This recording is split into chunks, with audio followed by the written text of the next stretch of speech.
Hello guys, इस video में बात करेंगे न्यू ग्रेस रूल क्या है, कितना नंबर ग्रेस मिलता है, 7 number, 10 number, 14 number, 25 number, 40 number. कई सारे छात्रों के बहुत बार कमेंट आ रहे हैं, कॉल आ रहे हैं कि सर हमें ग्रेस मिलेगा कि नहीं मिलेगा, ग्रेस मिलेगा तो कैसे मिलता है, कब मिलता है और कितने नंबर तक मिलता है, बीटेक, बीफार्मा, एमबीए छात्रों को कितना मिलता है, सारी बात करेंगे। पूरा रूल क्या है और न्यू रूल क्या है, पहले रूल था क्या, वो क्या था, अब न्यू रूल क्या है, न्यू रूल के हिसाब से बात करेंगे। चलिए करते हैं स्टार्ट। जो आप लोगों को डाउट है उसको भी बात करेंगे, लेकिन आगे बढ़ने से पहले आपका रिक्वेस्ट, आपसे चैनल सब्सक्राइब न किए हो तो सब्सक्राइब कर लो इस तरह के इंपॉर्टेंट वीडियोस के लिए, अदरवाइज एक साल आपका नुकसान हो जाएगा। क्यों? क्योंकि आपको जानकारी होती नहीं है, कॉलेज वाले जानकारी देते नहीं, आप भी सोते रहते हैं और बाद में फोन करते हैं कि सर मेरा ये नहीं हुआ, मेरा वो नहीं। ऐसे आज अभी एक स्टूडेंट ने कॉल किया था सुबह कि सर मेरा एडमिट कार्ड आया नहीं, फिर हमने पूछा क्यों नहीं आया, तो बता रहे मैंने सब्जेक्ट ही ऐड नहीं किया। तो इसलिए जब आप अपडेट रहेंगे तो आपको ये सारी चीजें जो होंगी तो आपको कम से कम आपकी बैग नहीं लगे, ईयर बैग नहीं लगेगी। अब उसका एक साल नुकसान हो गया, तो इसलिए चैनल सब्सक्राइब कर घंटी का बटन दबा लो, आप ही का फायदा है, कोई पैसा मैं नहीं मांग रहा हूँ, बाकी आपकी मर्जी। चलिए शुरू करते हैं।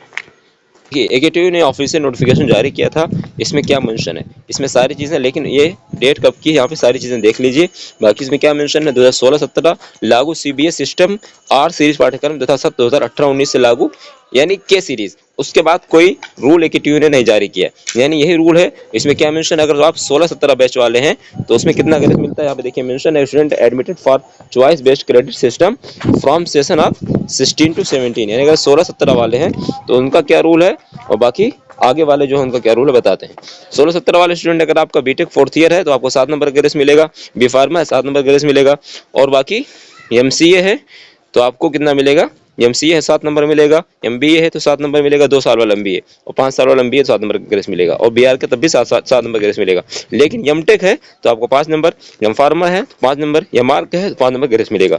बाकी अगर आपका 18-19 बैच है, यानी 16-17 के बाद 17-18 या फिर 18-19, यानी 16-17 यहाँ पे मेंशन था ना, तो 16-17, 17-18 को यही रूल पुराना वाला लागू होगा। लेकिन अब 18-19 से लेकर के 18-19, 19, 20, 20, 21, 22, 23, 24 जो भी है सब रूल लागू होगा, यानी जो भी चल रहा है। और इसमें क्या मेंशन, अगर आपका बीटेक है तो आपको 10 नंबर ग्रेस मिलेगा, एमबीए है 2 साल वाला 10 नंबर ग्रेस मिलेगा, एमबीए 5 साल वाला 10 नंबर ग्रेस मिलेगा। लेकिन यहीं पे चेंजेस हो गया है, बीओ को 3 नंबर और एमटेक वालों को 7 नंबर। अब बी फार्मा की बात आती है। बी फार्मा अगर आप 19-20, यानी अगर आप बी फार्मा 17-18 या 18-19 थे तो आपको 10 नंबर मिलता। लेकिन अब यहाँ पे क्या मेंशन है, अगर आप बी फार्मा कर रहे हैं और पीसीआई ऑर्डिनेंस के तहत है तो आपका 7 नंबर ग्रेस मिलेगा, और एम फार्मा वालों को 5 नंबर ग्रेस मिलेगा। बाकी यहाँ पे फिर मेंशन है कि एमसीए वालों को 10 नंबर ग्रेस मिलेगा, कब, जब अगर आपका 20-21 सेशन है तब। यहाँ पे देखिए मेंशन है 20-21 सेशन, ठीक है। और आगे का मेंशन है कि ग्रेस का रूल क्या है, ग्रेस अगर आपको मिलता है कैसे पहचानेंगे, उस सब्जेक्ट में वहां पे आपको ई हैच का सिंबल शो होगा इस तरीके से, ई हैच का सिंबल, यानी ई हैच बन जाएगा, इसका मतलब आपको ग्रेस मिला है। ई हैच या फिर ई स्टार इस तरीके से सिंबल बन जाएगा। ग्रेस मिलने के बाद ये होता है, वहां पे पीसीपी शो होता है। बहुत सारे छात्र पूछते हैं सर पीसीपी या फिर रेड लाइन में रिजल्ट क्यों शो होता है। रेड लाइन में रिजल्ट इसलिए शो होता है कि पीसीपी पास तो हो चुके हैं, लेकिन आप ग्रेस के थ्रू पीडब्ल्यूजी स्टेटस शो होता है, तो पास विद ग्रेस, यानी पास तो हुए हैं, भले आपका रेड लाइन शो हो रहा है, भले आपका ई हैच शो हो रहा है, उसका मतलब ये है कि आपको ग्रेस मिल चुका है, आप ग्रेस के थ्रू पास हो चुके हैं। लेकिन आपको चाहें तो आप एग्जाम भी दे सकते हैं, तो रेड हो, ब्लू हो, ब्लैक हो, उससे कोई मतलब नहीं है, जो भी हो, अगर आपका वहाँ पे ई हैच लिखा है तो इसका मतलब ये है कि आपको ग्रेस मिला है, आप पास हैं, और स्टेटस पीडब्ल्यूजी है तो इसका मतलब है कि पास हैं। हाँ, चाहे तो इसका एग्जाम भी दे सकते हैं, अगर एग्जाम नहीं देंगे तब भी कोई इशू नहीं है, मार्कशीट आ जाएगी, डिग्री आ जाएगी, जॉब लग जाएगी, कोई इशू नहीं होगा। लेकिन हाँ, बेटर है अगर आपके पास मौका है, चांस है, ईयर बैग ना लग रही हो, तब भी आप एग्जाम फॉर्म डाल के एग्जाम दे दीजिए, बेटर रहेगा। बाकी ज़्यादा मैं नहीं बताऊंगा। अब आते हैं जो आप लोगों के डाउट हैं, जो आप लोगों के कमेंट है उसका रिप्लाई देता हूं, मैं रिजल्ट को दिखा करके बताता हूँ। यहाँ पे कुछ एग्जांपल के थ्रू समझा दे रहा हूँ, उसके बाद फिर मैं आपको बताऊंगा बाकी जो कमेंट है। यहाँ पे देखिए एक स्टूडेंट हैं, यहाँ पे इनका जो 3.67 क्या है, YGP है 3.67, एक SGP है, और इनको 2 सब्जेक्ट में बैक है, एक में 34 है और एक में इनका 15 नंबर है।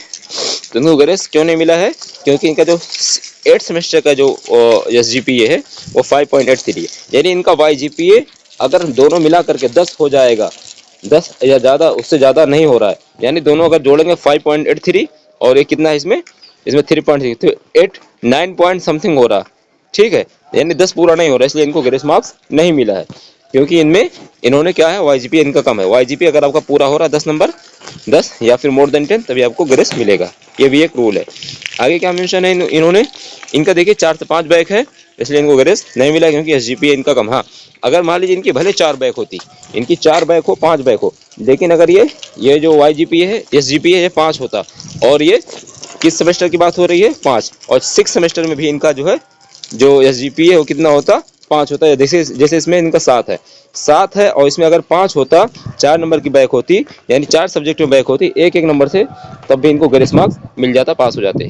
ठीक है, लेकिन इनको जो एसजीपी वाईजीपीए है दोनों मिला करके 10 नहीं हो रहा, इसलिए इनको ग्रेस मार्क्स नहीं मिला। आगे एक स्टूडेंट है 7 सेमेस्टर है, इनका जो एसजीपीए 6.78 है, और बात करें इनकी बैक एक नंबर में, इनको 12 नंबर मिला है तो एक्सटर्नल में, तो इनका बहुत ज़्यादा ही कम है, इसलिए इनको ग्रेस नहीं मिला है। क्योंकि जो ग्रेस मिलता है 7 नंबर या 10 नंबर ही मैक्सिमम मिलता है। हाँ, अगर आपको ग्रेस जब भी मिलता है जब आप ग्रेस देने से आपका पास हो जा रहे हैं, तो यानी 4 बैक है, आपको एक में 10 की नीड है, एक में 5 की नीड है, तो ग्रेस मार्क नहीं मिलेगा। हाँ, इस तरीके से अगर आपको 3 की नीड है, 2 की नीड है, 3 में बैक है, 3 2 1, तो 3 2 5 1 6, आपको ग्रेस तीनों सब्जेक्ट में मिल जाएगा, क्योंकि आपको अंडर 7 या अंडर 10 मार्क्स की नीड है तो ही मिलेगा ग्रेस। अब यहाँ पे फिफ्थ सेमेस्टर है और इनका एसजीपीए कितना है 6.5 है। उसके बाद 6 सेमेस्टर का जो 6 सेमेस्टर में इनका 7.8 है, तो इसमें अगर इसके हिसाब से देखेंगे तो इनको जो है ग्रेस मार्क्स मिल जाएगा, मिल गया भी है। देखिए मिल गया भी है, कितना मिला इनको यह शो हो रहा ना यहाँ पे, इस तरीके से ग्रेस मार्क्स का सिंबल होता है। यानी इनको 22 2 24 जोड़ लीजिए कितना हो रहा है। सब्जेक्ट इनका क्या है, डिजिटल सिग्नल प्रोसेसिंग। अब इसमें 40 20 60 62 64, ठीक है, इनको इतना 8 नंबर का ग्रेस मिला है। ठीक है, बीटेक है इनका। तो इस तरीके से आप जो है जोड़ लीजिए। फिर भी समझ में ना आए तो हमारी मेंबरशिप ज्वाइन करिए, नंबर वहाँ से मिल जाएगा, मुझे आप कॉल कर लेना। अब आते हैं जो आप लोगों ने कमेंट किया है। एक स्टूडेंट पूछे सर मेरा यूज़र कि सर मेरा 3rd सेमेस्टर क्लियर है बट 4th सेमेस्टर में एक सब्जेक्ट में बैक है, तो क्या मैं 4th ईयर का एग्ज़ाम दे सकता हूँ? Please sir tell me. 3rd semester में बैक है और 4th सेमेस्टर में एक सब्जेक्ट में 3rd सेमेस्टर क्लियर है, 4th में बैक है, तो क्या 4th ईयर का एग्ज़ाम दे सकता हूँ? नहीं दे सकते भाई। हाँ, अगर आप उस सब्जेक्ट में ग्रेस के थ्रू पास हो सकते हैं तो ही दे सकते हैं, बाकी कॉलेज वालों से बात कर लीजिए।